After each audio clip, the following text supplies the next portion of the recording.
Bienvenue sur le podcast Autrement. Aujourd'hui, j'ai le privilège de recevoir Tatiana Saint-Louis. Allô, Tatiana. Salut Lauriane, contente d'être ici avec toi. Super contente, moi aussi, d'avoir une belle discussion avec toi. Je prévois que ça sera une très belle discussion. Donc, je t'ai invitée, en fait, pour qu'on jase ensemble d'un sujet dont on parle pas assez souvent, je trouve.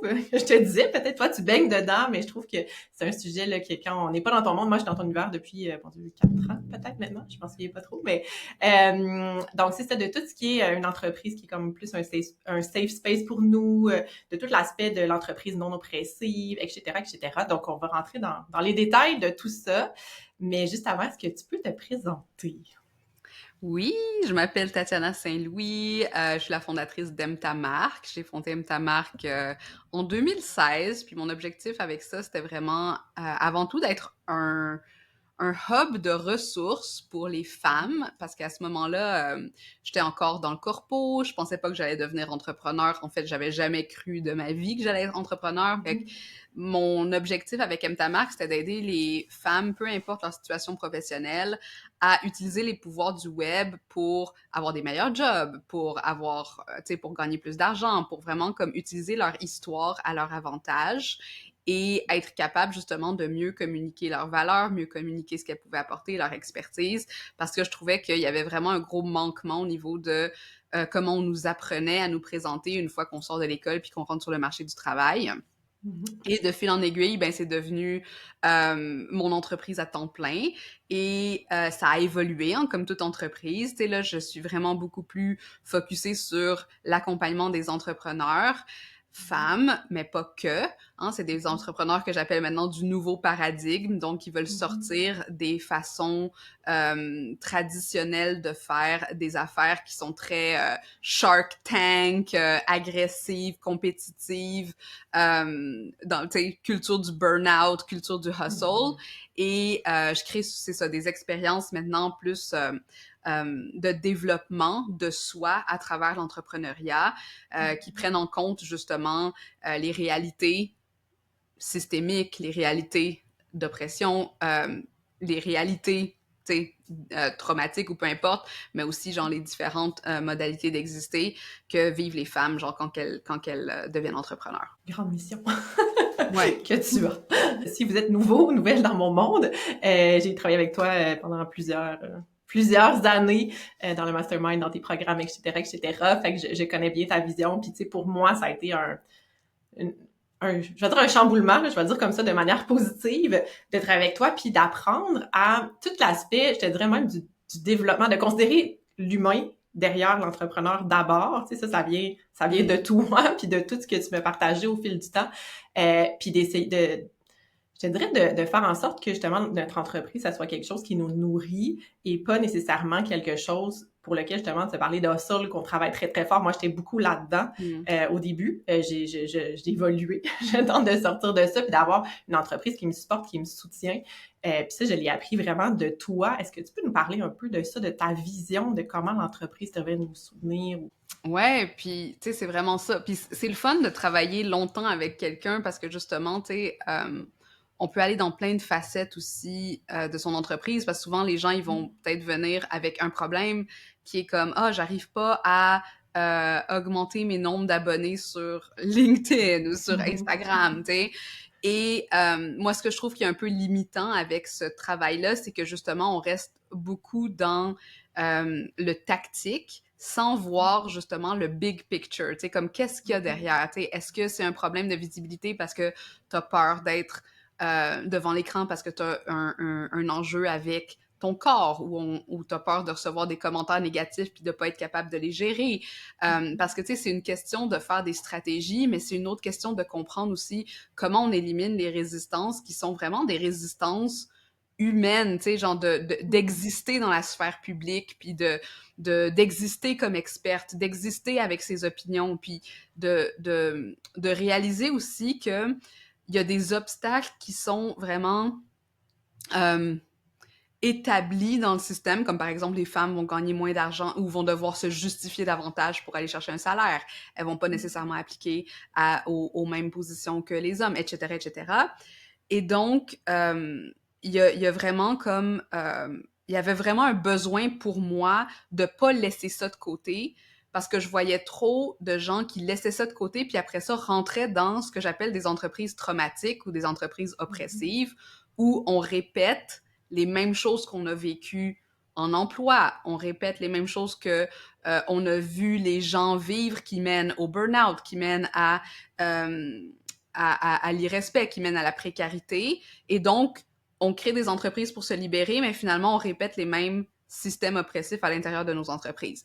Puis tu sais, je donne un exemple vraiment personnel, mais moi, quand j'avais lancé mon entreprise, je vivais euh, du harcèlement psychologique au travail que je n'avais pas moi-même identifié, mais c'est grâce à une amie qui travaillait avec moi puis qui voyait comment ça se passait, c'est elle qui a réussi à mettre en mots ce que je vivais, puis c'est grâce à ça qu'après ça, ben, j'ai pu sortir de là, mais le danger, c'était que après ça, une fois que je fais mon entreprise, ben moi qui ai jamais eu de modèle entrepreneurial, comment je fais après ça pour pas répliquer un peu cette mentalité de il faut que tu en fasses toujours plus, il faut que tu travailles toujours plus, c'est jamais assez ce que tu fais, tu sais, ces espèces de voix qu'on a dans notre tête ou avec lesquelles on a été éduqués, et comment je fais pour pas les répliquer, pour pas constamment me remettre dans ces traumas que j'ai vécus.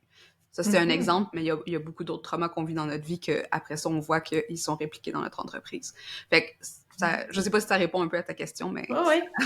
Ben oui, puis je trouve ça super intéressant que tu parles de trauma parce que tu vois juste, moi j'en parle autour de moi, veux pas, avec le temps, puis le fait qu'on a travaillé beaucoup ensemble, puis tu sais, les gens sont comme ben voyons c'est pas un trauma ou tu sais puis il y a plein de choses dont on a parlé ensemble tu sais en lien justement avec un peu la visibilité puis le fait d'être un peu différente puis de sortir du cadre dans mon cas à moi qui a toujours été très un peu by the book mais qui a toujours eu cette volonté là d'être différente puis de chambouler puis tout ça puis quand je repense à mon histoire je vois ça mais ça a pas été positif dans le temps quand j'ai fait ça dans ma vie puis là comme entrepreneur j'avais encore ce besoin là ce désir là de sortir du cadre du moule, d'être différente et d'exposer ça.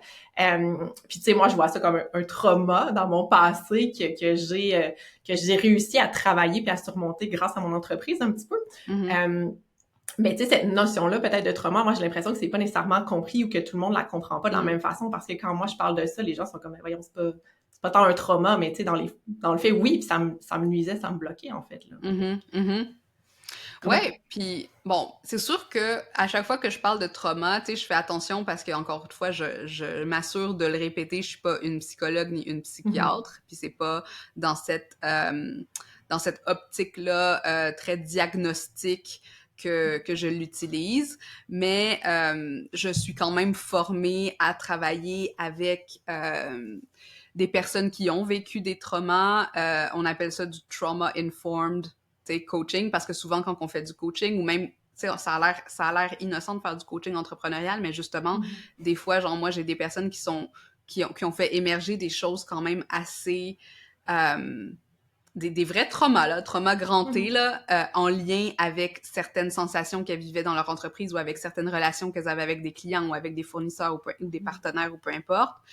Et je sentais que c'était de ma responsabilité aussi d'être capable de pas soigner des traumas, mais vraiment d'être un bon témoin, de pouvoir accueillir cette présence-là du trauma dans la conversation, dans l'espace de développement. Donc, il y a des traumas qu'on appelle traumas grand T, là, avec T majuscule, et des traumas petit t, c'est comme ça que je les vois, T minuscule. Trauma grand T, tu sais, famine, guerre, bref, genre toutes les choses qu'on peut imaginer qui sont des grands chamboulements psychiques. Et on a des traumas petits t qui sont des traces émotionnelles qui n'ont pas été résolvés, je sais pas, qui n'ont pas été résolus par la psyché, par le corps, et qui sont stockés à l'intérieur de soi comme des répétitions. T'sais? Donc, parce que le corps a pas, ou le corps-esprit, hein, parce que pour moi, ils sont indissociables, on n'a pas genre notre cerveau qui fonctionne puis notre corps qui fonctionne, les deux genre fonctionnent ensemble, d'où genre aussi mon focus sur le travail avec l'inconscient, mais bon, ça c'est une autre histoire. le trauma va se répéter parce qu'il n'a pas trouvé de façon de se résoudre. Donc, un trauma va souvent nous pointer vers des dangers perçus. Hein? Puis un danger perçu, c'est pas la même chose pour tout le monde. On n'a pas tous le même encodage de danger. On a des différentes sensibilités, on a des différentes réalités. Et un danger perçu, s'il n'a pas été intégré et résolu, il va se répéter sous la forme de réactions traumatiques. Dans les réactions traumatiques, on va avoir les fameuses 4 réactions. En anglais, on dit fight, flight, freeze, fawn. Donc, se battre, la paralysie, la fuite et l'apaisement, fawn, qui est comme le 4e qu'on ajoute. Et quand on voit que ces réactions traumatiques sont présentes, souvent, pas très loin derrière, il y a un trauma qui n'a pas été résolu et donc qui se répète et qui vient activer inconsciemment ces réactions-là chez nous. Donc, si, par exemple, on s'est fait, encore une fois, humilier publiquement quand on était en première année parce qu'on n'arrivait pas à lire comme il faut devant la classe puis qu'on a bégayé, exemple, OK? Ou on a, je sais pas, on a fait pipi dans notre culotte. Bref, whatever, genre ce que c'est.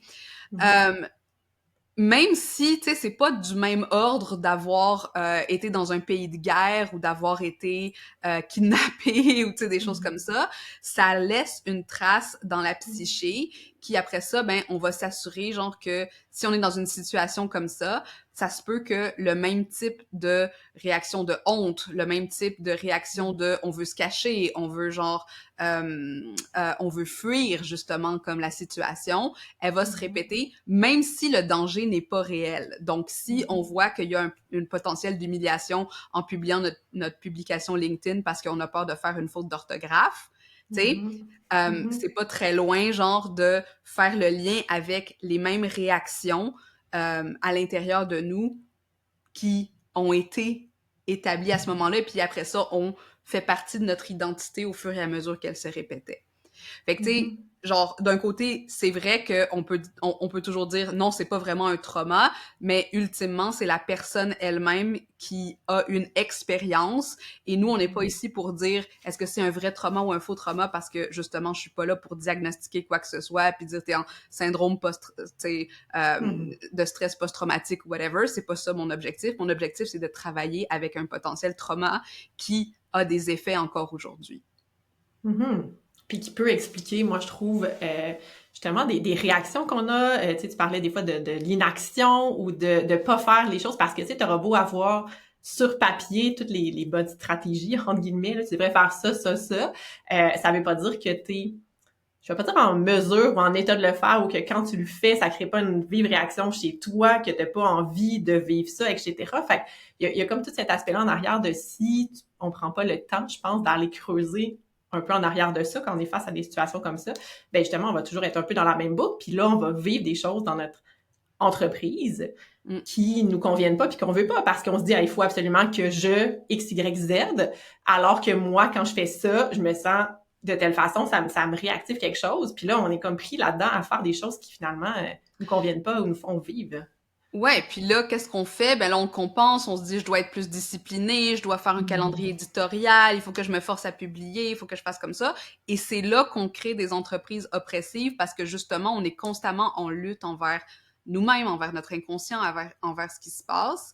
Et, ben, selon moi, puis selon ce que j'observe, ça va nous mener plus rapidement vers le burn-out, ça va nous mener plus... Parce que le corps, lui, il s'en fout, genre, combien d'argent on a fait à la fin du mois, tu sais. Le corps, il veut soit résoudre le trauma ou se libérer du danger perçu.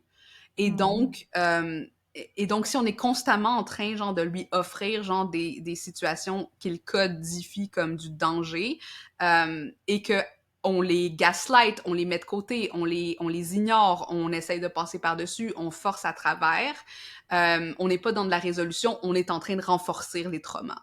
Donc, c'est ça, genre que, tu sais, moi, je dis souvent, je travaille avec des personnes extrêmement intelligentes, des personnes qui savent exactement quoi faire dans leur business, c'est des expertes, c'est des personnes avec beaucoup de diplômes, c'est des personnes, genre, qui sont très, très, très intelligentes, très, très, très aptes à Mhm. réussir, mais qui arrivent à un point où est-ce que c'est comme, j'ai l'impression de tout faire, mais j'arrive pas à X, Y, Z, tu sais. Puis c'est là, Mhm. genre, que je pense que mon approche un peu plus holistique, tu sais, vient permettre de régler ces problématiques-là.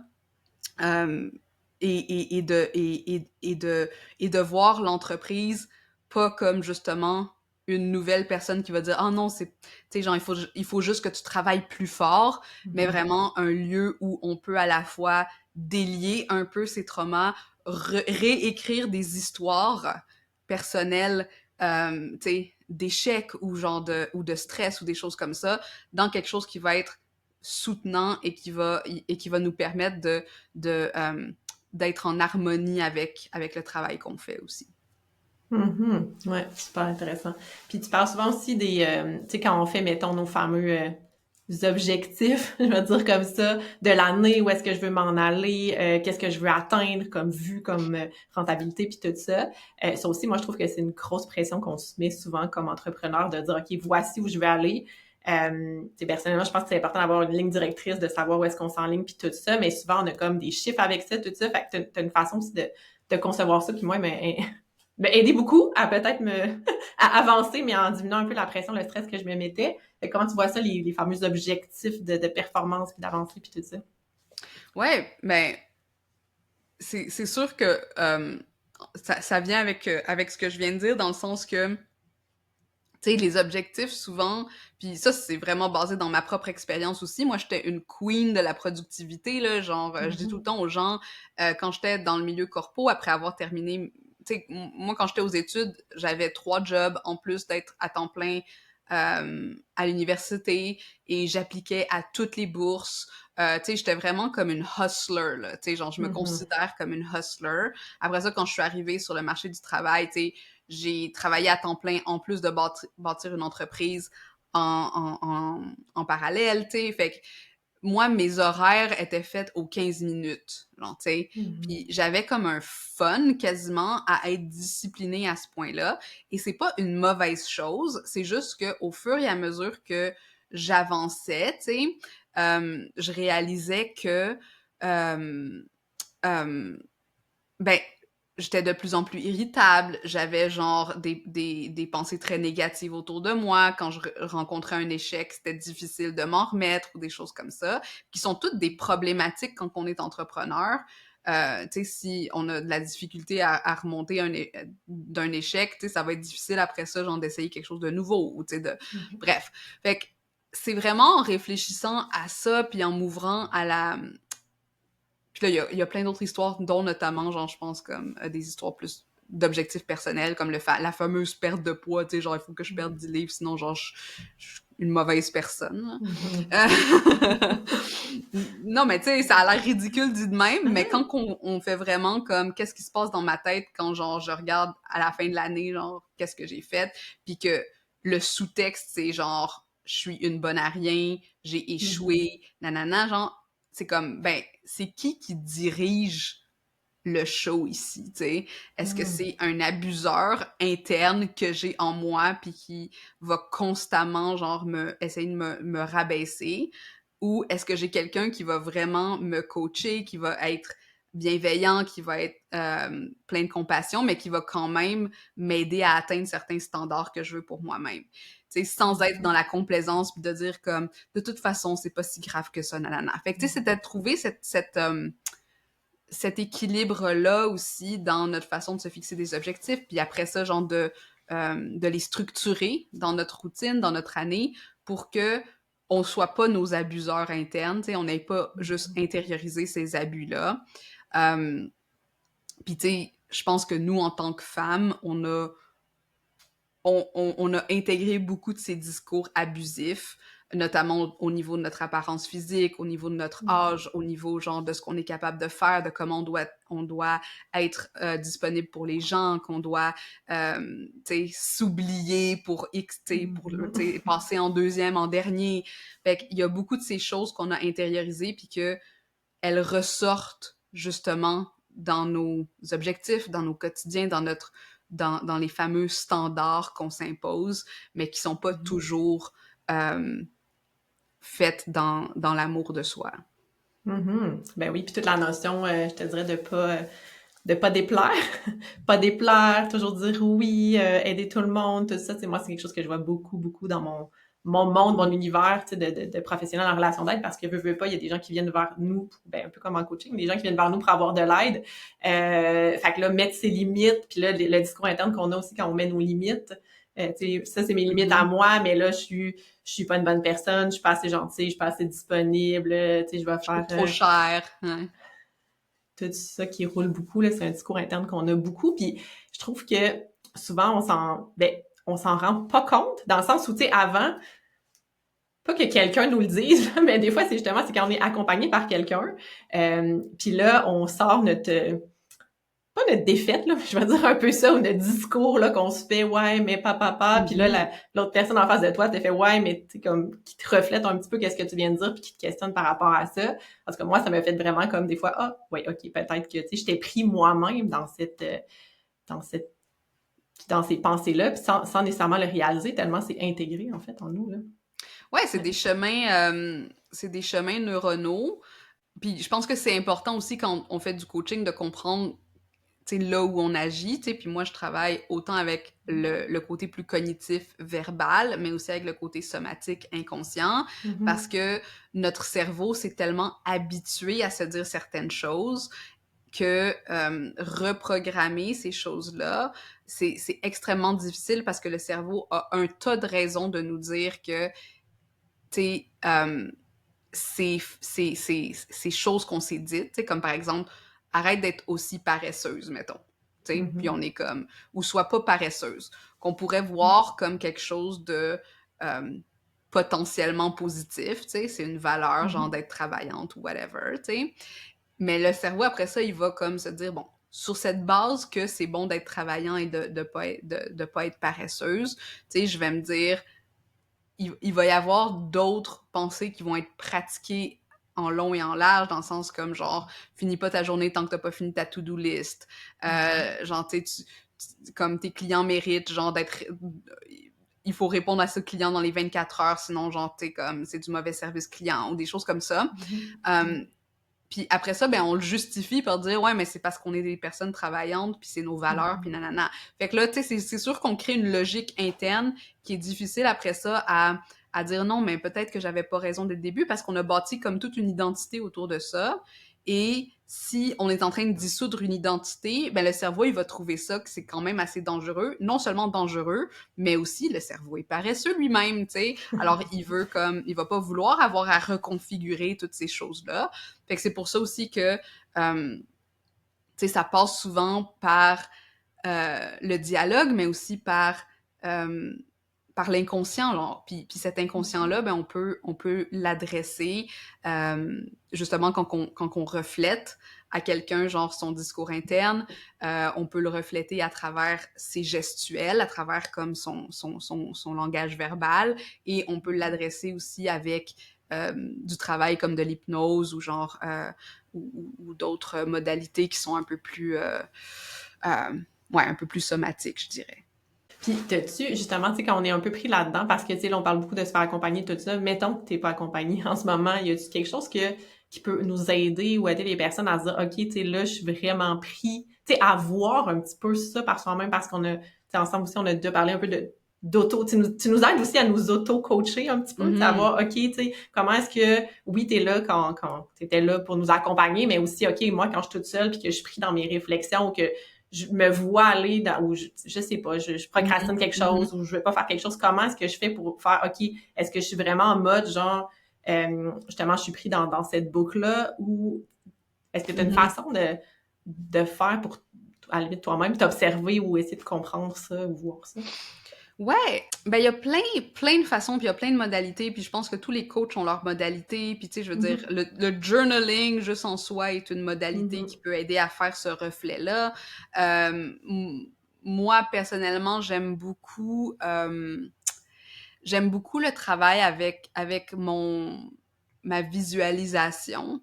Fait que souvent, une des questions que je vais inviter les gens à se poser, c'est comme qui est présent dans notre, tu tu sais, c'est quoi les parties qui sont présentes? Puis, tu sais, en anglais, ils appellent ça du part work.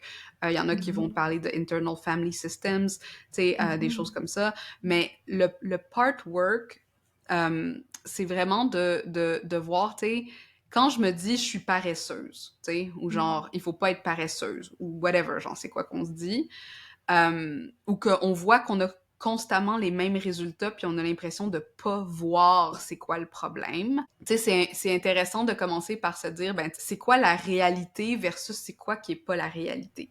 Fait que, tu sais, là, j'ai commencé à parler de part work, mais avant de parler de part work, je pense que je vais juste parler plus du côté cognitif du coaching, où on peut facilement utiliser, c'est Brooke Castillo qui avait fait ce modèle-là, tu sais, le modèle circonstance, émotion, action. Donc, quand il y a une circonstance, genre, j'ai fait 3 ventes avec mon lancement, ça, c'est une circonstance qui est neutre. C'est une information qu'on est capable de mesurer de façon très objective, tu sais. Mais c'est pas genre, j'ai fait un lancement raté. On entend, là, il y a comme un côté subjectivité. J'ai fait 3 ventes avec mon lancement. Et là, ensuite, c'est quoi les pensées qui viennent avec ça? Mon lancement est raté. Les gens ne m'aiment pas. Mon audience n'a pas d'argent. Nanani, nanana. Puis là, on peut commencer à décliner, genre, ben, qu'est-ce qui arrive quand que je me dis mon audience n'a pas d'argent ou mes clients veulent pas payer pour mes services? Là, ça me crée, genre, peut-être comme de la frustration ou de, tu sais, je suis agacée, de l'agacement ou peu importe. Et ensuite, on peut aller voir, OK, ben, c'est quel résultat que ça crée quand je suis agacée par mon audience. Fait que là, genre, on peut aller voir. Fait que ça, c'est comme un travail très cognitif qu'on peut faire juste pour déconstruire c'est quoi les pensées qui sont présentes entre nous. Et ensuite, c'est intéressant, genre aussi, selon moi, de faire, pour ceux qui sont un peu plus métaphoriques dans leur expérience, de voir c'est quoi les parties qui sont présentes. Tu sais, comme la personne qui dit personne veut acheter, mon audience ne m'aime pas, mettons, alors, tu sais. Est-ce que c'est... tu sais, est-ce que c'est moi, ado, genre, qui, tu sais, qui se sent seule, tu sais, à l'école parce que, bon, elle veut faire partie du groupe, puis elle fait pas partie du groupe? Est-ce que c'est la rebelle qui veut, justement, genre, tu sais, aller de l'avant, puis elle trouve que les gens sont trop lents, puis nanana. Moi, j'aime beaucoup travailler comme ça, puis de voir c'est quoi ces parties-là, puis des fois, c'est des parties externes. C'est genre, ah, c'est la voix de mon père, ou c'est la voix, genre, de cette professeure qui m'a traumatisée quand j'étais jeune. Puis de voir, ben, qui fait partie de notre conseil interne, qui on veut garder à l'intérieur de nous, dans notre espèce d'équipe, tu sais, pour avancer, puis qui a besoin d'être vu aussi, parce que des fois, si je pense, mettons, moi, c'est vraiment récent que j'ai vraiment commencé à faire la paix avec une partie de mon histoire, que j'étais comme, je sais pas comment faire la paix, par exemple, avec moi adolescente, tu sais, comment j'étais rebelle, comment j'étais une personne dépressive aussi, tu sais, des choses comme ça. Puis c'est juste récemment que j'ai réussi à mettre, à vraiment comprendre la dynamique la place qu'elle a dans mon conseil interne. Mais bon, c'est peut-être un peu abstrait de la façon dont j'en parle, là, mais pour moi, ça, c'est vraiment les deux approches qui sont les plus utiles pour moi. Pour vraiment connecter. Puis là, il y a d'autres approches somatiques aussi, mais ceux-là, c'est probablement les plus faciles à adopter. Ouais. Ben non, c'était clair. Ben peut-être parce que je l'ai vécu avec toi, mais moi, je trouvais ça clair. Puis tu sais, c'est drôle parce que tu parlais, tu sais, une des choses, c'est le journaling, puis tout ça. Puis tu sais, juste ça, je te dirais, tu sais, c'est quelque chose qui est assez connu quand on est dans le monde de tout, je te dirais à la limite l'entrepreneuriat, tu sais, le développement personnel qui soutient l'entrepreneuriat, puis tout ça. Mais tu sais, moi, dans mon monde de professionnel, là, juste ça, là, tu sais, quand j'ai commencé à avoir des cahiers, puis allumer ma petite bougie, puis à m'asseoir pour écrire, j'étais comme weirdo, là. C'était comme, mais qu'est-ce que tu fais? Puis qu'est-ce que tu écris dans tes cahiers? Puis tu sais, c'était un univers comme, vraiment, les gens étaient comme, mais qu'est-ce que tu es en train de faire? Tu sais, ça n'a pas rapport avec ta pratique, puis ça c'est quoi ça, tu sais? Fait que tu vois, c'est quelque chose qui est connu, puis maintenant qui fait partie de ma vie, puis moi-même j'en parle, mais tu sais, il y a 3 ans peut-être de ça, 3-4 ans, c'était comme complètement, mais puis même moi, tu sais, au début, j'étais là, je vais vraiment m'asseoir avec un cahier, tu sais. Pourquoi? Qu'est-ce que je vais mettre là-dedans? Puis tu sais, je me rappelle quand on a commencé à travailler ensemble, ben, quand on a commencé le mastermind, puis tu nous envoyais un tarot, tu sais, parce que tu utilises aussi le tarot, Puis je l'utilise aussi maintenant juste pour m'aider, moi, dans mon cas, à voir plus clair, puis à réfléchir, tu sais, comme un outil parmi les autres. Puis, tu sais, j'étais comme, oh, un tarot, tu sais, c'est comme Next quelque chose, level. c'est ça, vraiment, tu sais, de spécial. Puis, tu sais, tu vois, l'autre fois, je l'avais apporté avec des amis, puis tu sais, mes amis étaient comme, ah, t'as un tarot? Qu'est-ce que... J'étais un peu la weirdo dans tout ça. Fait que, tu sais, je te dirais que oui, c'est connu, mais tu sais, pas tant que ça. Puis tu sais, Ouais. je te parle d'écrire dans un journal, là, tu sais, on part de loin, moi, je trouve, là, dans mon domaine, dans mon monde, où les gens en parlent pas, je sais pas. Ouais, mais tu sais, je pense que c'est ça aussi, comme récemment, j'avais un commentaire, puis ça me trotte dans la tête parce que je sens que j'ai envie d'enregistrer quelque chose à ce sujet-là, où ça disait, ah, je connectais plus avec toi quand t'étais moins spirituel. Puis je trouvais ça Mm. intéressant parce que c'est comme, on n'est pas, tu sais, je veux dire, la spiritualité, c'est pas, c'est quelque chose qui fait partie des humains, tu sais, c'est pas quelque chose qu'on choisit ou qu'on choisit pas, c'est quelque Mhm. chose auquel on a accès et qu'on décide de ne pas accéder. T'sais, je Mhm. pense que beaucoup le marché du travail, puis le capitalisme, puis la façon dont genre les choses, les sociétés, comment elles ont évolué jusqu'à aujourd'hui, euh, on a essayé genre de vraiment faire une grosse distinction entre ce qui est productif, ce qui est bon, et tout le Mhm. reste, ésotérique, spirituel, nanana. Puis ça, c'est pas bon, c'est de la perte de temps, ça nous rend pas productifs, ça nous fait pas d'argent, ça nous fait pas... ça sert à rien, c'est comme, tu sais...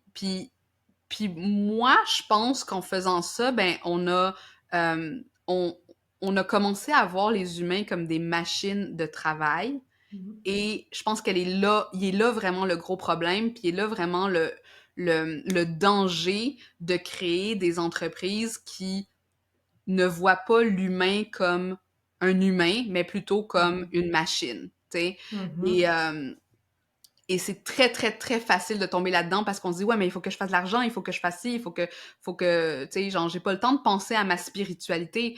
Mais en fait, tu sais, c'est comme si euh, on veut perdurer, si on veut rester intègre, si on veut rester cohérent, il va falloir réintroduire ces parties-là.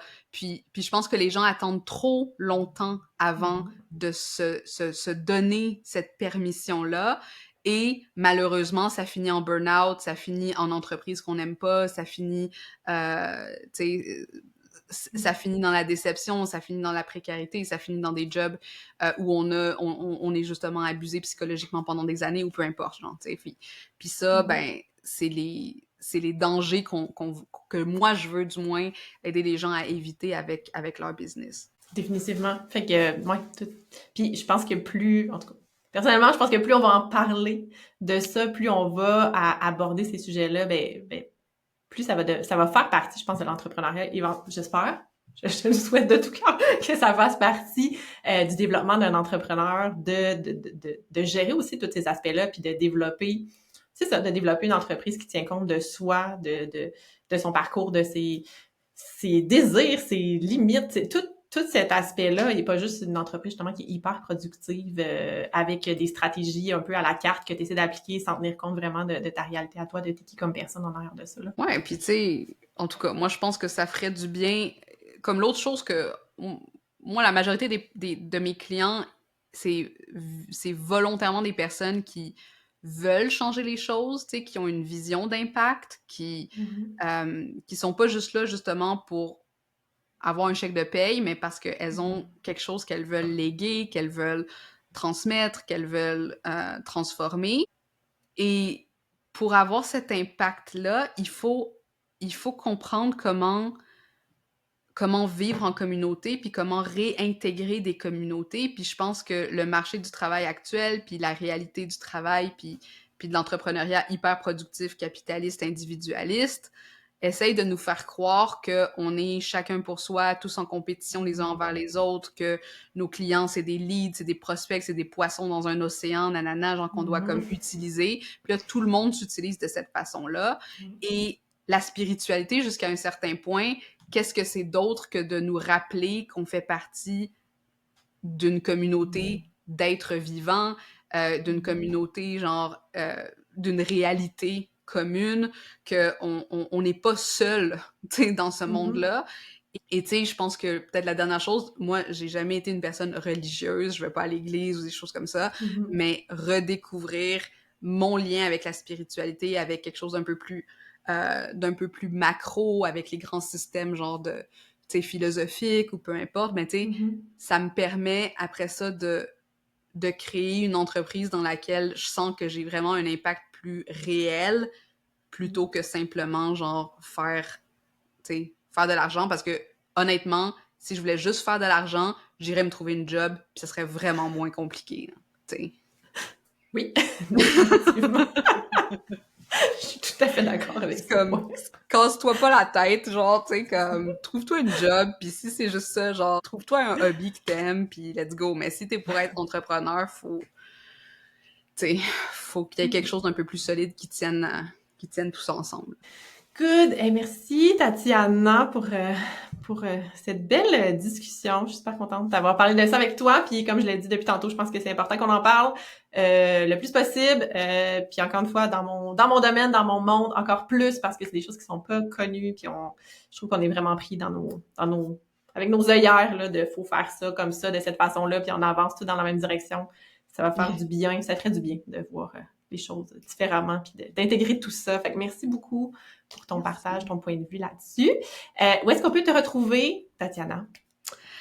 Ben écoutez, moi, j'aime écrire, donc on peut me retrouver un peu partout où il y a de l'écriture. Donc, en ce moment, je suis beaucoup sur Threads. C'est mon truc. Donc, je suis sur Threads, Tatiana Saint-Louis. J'ai mon Instagram. Je suis un peu moins active sur LinkedIn que je l'étais jadis, mais vous pouvez toujours me trouver là aussi. Je reste présente. Et j'ai mon podcast qui s'appelle L'Ambition au féminin, qui a quand même beaucoup... On est rendu à 180 épisodes à peu près, là. Fait que, il y a de quoi aller écouter. Oui, puis avoir plus de... C'est ça, plus de contenu dans ce domaine-là et plein d'autres choses. Là. Tu parles de plein d'autres choses, mais si c'est quelque chose qui vous intéresse, là, ton podcast. Bref, à écouter chaque semaine, en plus. Ouais, prends une petite pause, là, mais il y a beaucoup de catch-up que vous pouvez faire. Yes. Good. Fait que je te remercie beaucoup pour la belle rencontre. Merci, Lauriane. Bye!